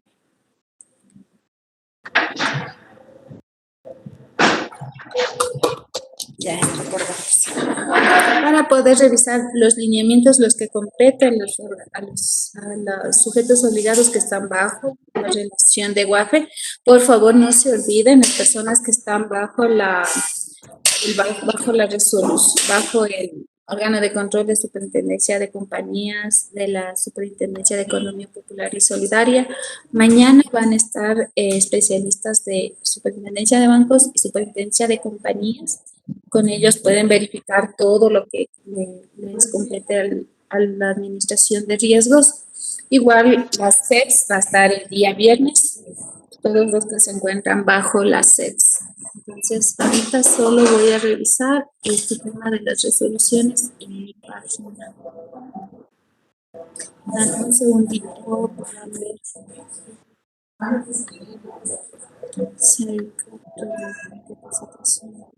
Resoluciones. Dame un segundito. Economista, veo que tenemos dos manitos levantadas. No sé si les damos paso para que realicen sus preguntas y continuamos. Exacto, hasta poder yo abrir mis resoluciones. Ok, tenemos la manito levantada de María Patricia Plaza. Ya. María Patricia, buen día. Su micrófono se encuentra habilitado. Hola, buenos días. Buenos días. Sí, ¿Sí me escuchan? sí, se te escucha bien clarito. ¿Cómo están? Buenos días, les saluda Patricia Plaza. Yo soy oficial de cumplimiento de un concesionario de autos. Ya. Yo realizo la diligencia más o menos, un promedio de 200 clientes mensuales. Pero dentro de mi de hacer la debida diligencia de mi promedio de clientes, quiero saber, porque yo estuve en una capacitación, que más o menos los oficiales de cumplimiento no tenemos que tener contacto con el cliente, sino que para eso, obviamente en mi manual de la empresa está que el que tiene que tener contacto directo, en este caso sería el asesor. Correcto. Pero yo creo que aquí ustedes sí me facultan a mí para que yo tenga contacto, un contacto más directo con el cliente. O sea, yo tengo obviamente toda la base de mis clientes, pero quiero saber si yo como oficial puedo tener contacto con los clientes de Galarmóvil.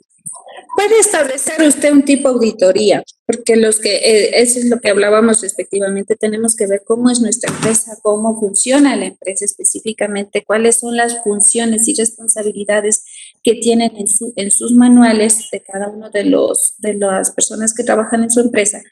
Entonces, usted podría establecer con el gerente, con los directivos, realizar lo que decíamos, cada 15 días o una vez al mes un tipo auditoría para ver cómo se realiza el contacto con el cliente junto a la persona que realiza este tema. Entonces, para evitar el tema del conflicto de intereses, el primer contacto lo realizarían, en su caso deben ser los vendedores. Las personas claro, los vendedores deben ser los que realizan el contacto, pero usted podría establecer una preauditoría, que cada 15 haría un acompañamiento a sus vendedores para ver cómo levantan la información, de qué forma me están levantando la información y también de paso ver cómo el comportamiento de los clientes. Entonces, eso le serviría a usted también para sus matrices de riesgos y para todas las estructuras, para sus informes igual semestrales, trimestrales o semestrales. Economista, tenemos otra pregunta. ¿Vamos a continuar con las preguntas o le doy paso a usted para la presentación?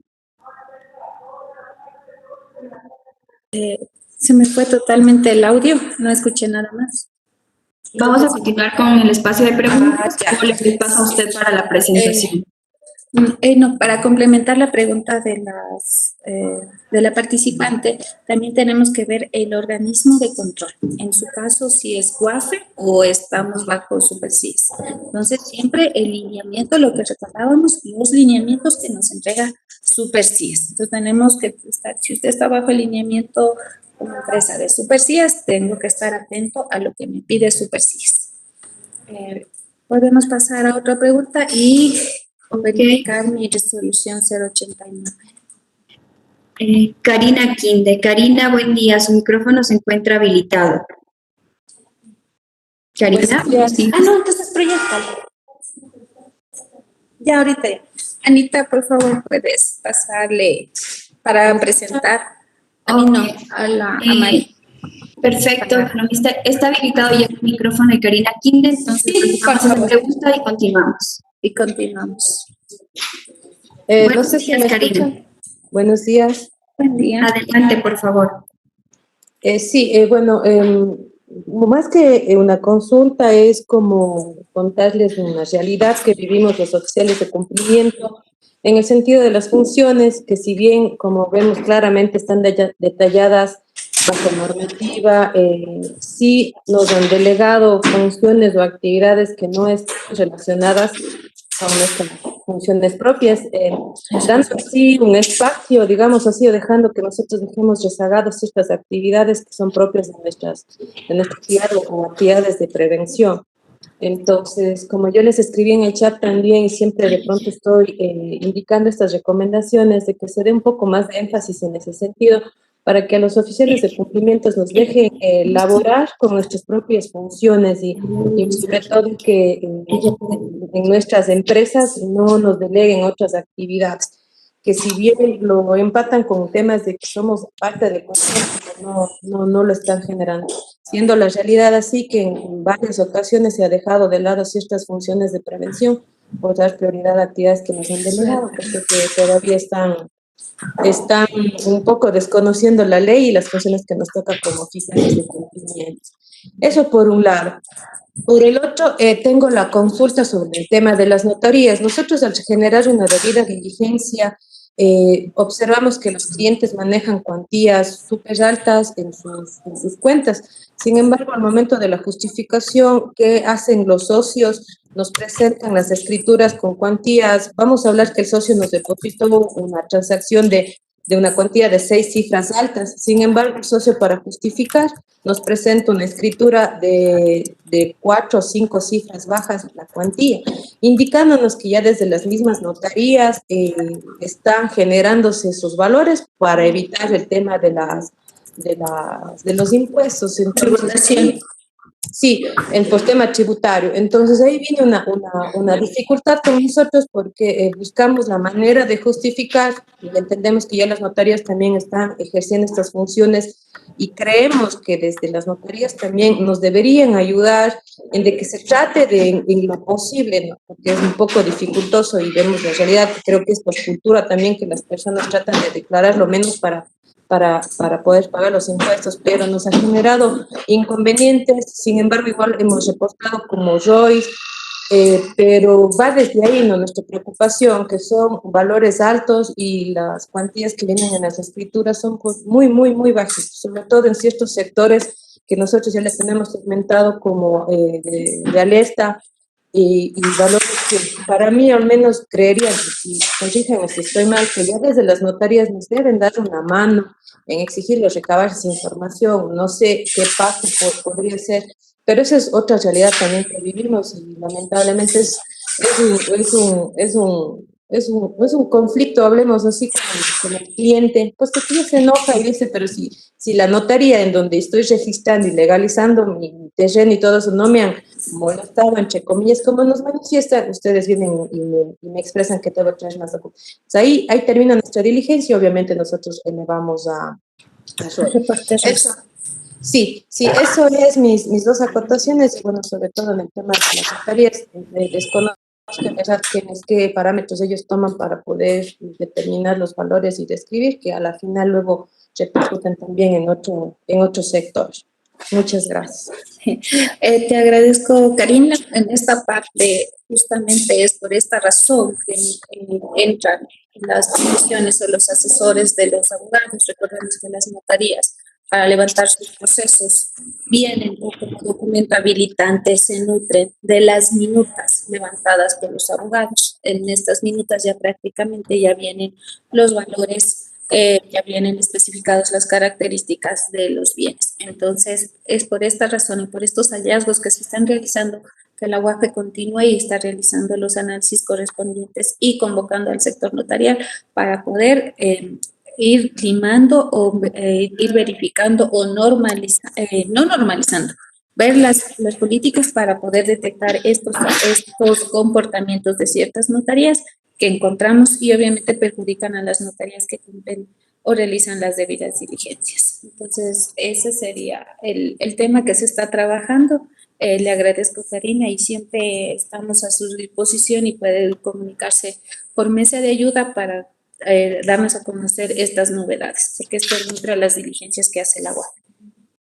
Economista, veo que nuestra panelista, la ingeniera Herminia Suárez de la Superintendencia de Compañías, Valores y Seguros, tiene su mano levantada. Voy a proceder en este momento a habilitarle el micrófono.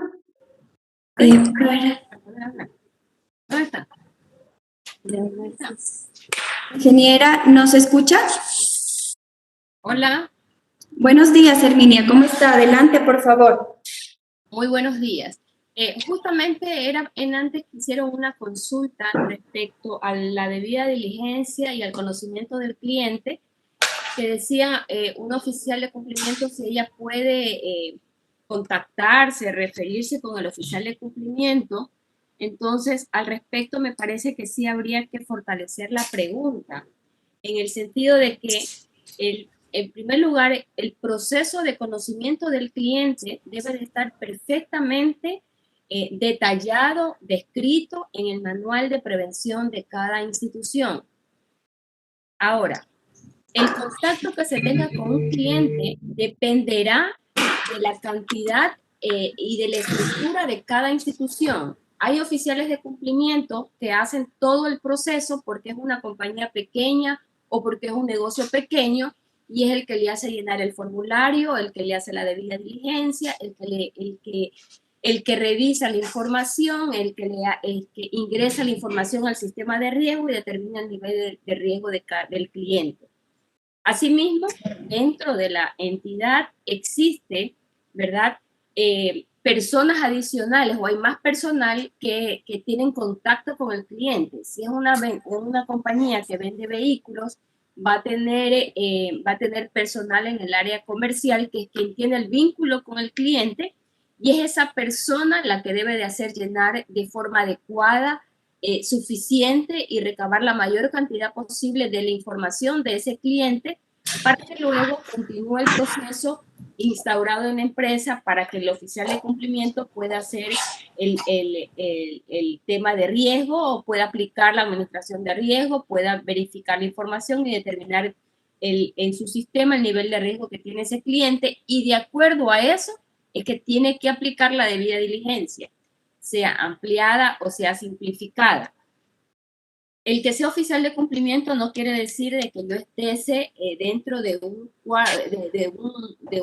área, que nadie me vea, que no observe a nadie, porque es algo absolutamente secreto. Si bien es cierto, nosotros tenemos que tener reserva y confidencialidad con la información, pero esto no quiere decir de que tenemos que estar aislados de la organización. En todo caso, sí consideraba necesario de hacer esta aclaración para que la persona que hizo la pregunta tenga también la claridad necesaria para que pueda aplicar el tema de la debida diligencia y del conocimiento del cliente en su compañía, en su negocio, etc. El día de mañana, de todas maneras, vamos a tener nuestra presentación y ahí sería bueno de que en este momento el tiempo que resta de esta capacitación, si tienen temas que ameriten que se trate mañana con mayor amplitud, sería bueno que me lo pongan en el chat para yo considerarlo el día de mañana. Gracias, eso era todo y que pasen bien. Gracias. Gracias, ingeniera. Por favor, las preguntas. Muchas gracias a la Superintendencia de Compañías, las personas que están bajo este organismo de control. Tenemos siempre las puertas abiertas y la ayuda siempre de Superintendencias de Compañías. Por favor, en el chat las preguntas para que sean abordadas el día de mañana de forma eficiente y con los expertos del área. Entonces, esto sería, hemos revisado lo que es la ley. El reglamento sería todo de mi parte. Por favor, les pido que entren al tema de la página web y descarguen de ahí la ley, el reglamento, las 40 recomendaciones y se puedan trabajar. Creo que terminaríamos con una pregunta más, Anita, por honor al tiempo. Ok, con gusto, economista. Tenemos la mano levantada de Silvia Maribel Cisneros.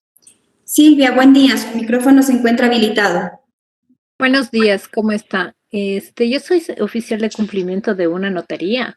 Yo lo que le quería preguntar, en lo que nombraron a las personas políticamente expuestas, no escuché, o no sé si es que no escuché, que sean los notarios. Esto pasa porque justamente he visto que en la notaría donde yo trabajo, en todas las cosas que hace el doctor, siempre le están pidiendo que llene ese formulario, pero yo analizando pensaría que no es una persona políticamente expuesta. Entonces ahí está mi duda. En lo que yo le escuché prácticamente son autoridades como ministros y esas cosas, pero no escuché notarios. Entonces quería que me quite esa duda porque el doctor está ya cansado de que siempre le hacen llenar ese formulario y yo no pensaría que es una persona políticamente expuesta porque no es elegido como se eligen las otras autoridades.